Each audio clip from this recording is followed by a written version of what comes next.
नमस्कार आप सभी को। आपका हमारे चैनल में स्वागत है। आज हम सुनते हैं 16 सोमवार व्रत कथा। एक समय की बात है, एक बार भगवान शिव अपनी प्राण प्रिया पार्वती जी के साथ संसार भ्रमण के लिए पधारे। घूमते घूमते वे विदर्भ देश में अमरावती नामक नगरी में जा पहुँचे। वहाँ की शोभा उन्हें भा गई। वे एक शिवालय में ठहर गए। एक दिन पार्वती जी की इच्छा चौसर खेलने की हुई। शंकर भगवान और भगवती पार्वती जिस समय चौसर खेल रहे थे, तभी शिवालय का पुजारी वहां आ गया। पार्वती जी ने पुजारी से पूछा, बताओ इस बाजी में कौन जीतेगा? ब्राह्मण ने बिना सोचे समझे कह दिया, भगवान शंकर। थोड़ी देर में बाजी समाप्त हो गई और जीती भगवती पार्वती। ब्राह्मण के बिना विचारे भविष्यवाणी करने पर माता पार्वती को गुस्सा आ गया। यद्यपि शंकर भगवान ने अनेक प्रकार से समझाया पर वो नहीं मानी। उन्होंने उस ब्राह्मण को कोढ़ी होने का श्राप दे दिया। कोढ़ी होकर ब्राह्मण बहुत दुखी था। काफी दिन बीत चुके थे। एक दिन शिवालय में देवलोक की अप्सराएं पधारी। ब्राह्मण को कोढ़ से दुखी देखकर उन्हें दया आ गई। उन्होंने ब्राह्मण से कहा, तुम 16 सोमवारों का यथाविधि व्रत करो, तुम्हारे सारे क्लेश कट जाएंगे। विधि यह है कि सोमवार के दिन स्नान करके शुद्ध मन से स्वच्छ वस्त्र ग्रहण करो। रसोई के समय आधा सेर स्वच्छ और साफ गेहूं का आटा लो। उसके 3 अंगी बनाओ। फिर घी, गुड़, दीप, बेलपत्र व जनेऊ जोड़ा, चंदन, अक्षत, पुष्प आदि से प्रदोष काल में भगवान शंकर की पूर्ण श्रद्धा से पूजा करके 3 अंगियों में से एक शंकर भगवान को सादर समर्पित करके एक को उपस्थित जनों में बांटकर शेष को स्वयं प्रसाद रूप में ग्रहण करो। जब 16 सोमवार के व्रत पूरे हो जाएं तो 17वें सोमवार को पाव सेर पवित्र आटे की बाटी बनाकर उसमें आवश्यकता अनुसार घी और गुड़ मिलाकर चूरमा बनाओ। उसी का शंकर भगवान को भोग लगाकर शेष भक्तजनों, कुटुंबीजनों और आपस में बांट लो। ऐसा करने से शंकर भगवान की कृपा से तुम शीघ्र ही शोक से मुक्त हो जाओगे। अप्सराएं स्वर्ग पधार गई। ब्राह्मण ने पूर्ण श्रद्धा के साथ 16 सोमवार का व्रत रखा। कुछ ही समय में वह रोग शोक से मुक्त होकर धन धान्य से संपन्न हो गया। कुछ दिनों के बाद उसी शिवालय में शंकर पार्वती पुनः पधारे। ब्राह्मण को रोग मुक्त देखकर पार्वती जी को आश्चर्य हुआ। जब पार्वती जी को 16 सोमवारों के व्रत का चमत्कार ज्ञात हुआ, तब उन्हें भी अपने रूठे पुत्र कार्तिकेय को मनाने के लिए 16 सोमवारों का व्रत रखने का निश्चय किया। उस व्रत के कारण कार्तिकेय माता के आज्ञाकारी बन गए। तब कार्तिकेय ने इस व्रत के बारे में जानना चाहा।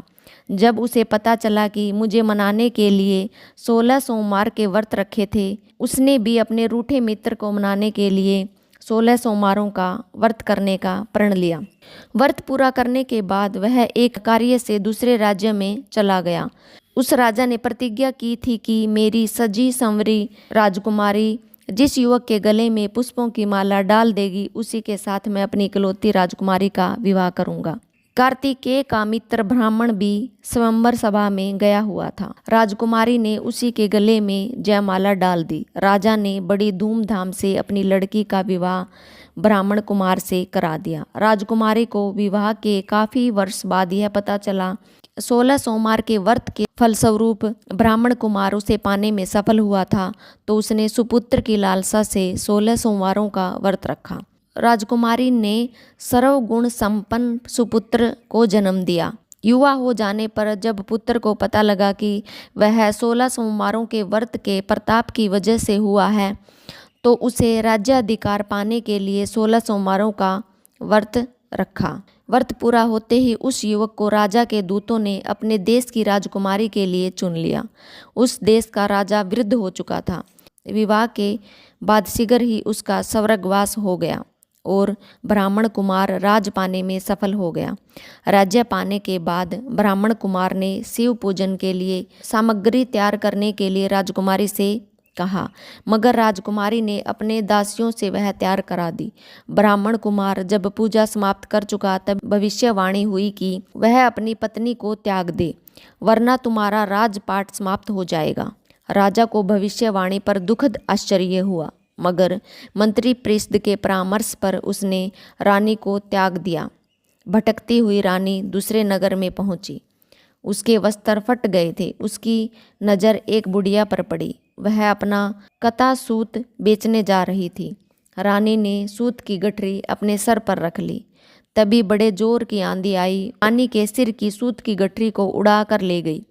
जब बुढ़िया ने रानी को धक्का देकर अपने पास से भगा दिया। इसके बाद रानी आश्रय की खोज में एक तेली के घर गई, लेकिन वहां जाते ही तेली के समस्त बर्तन चटकने लगे, तो तेली ने भी उसे धक्का देकर वहां से भगा दिया।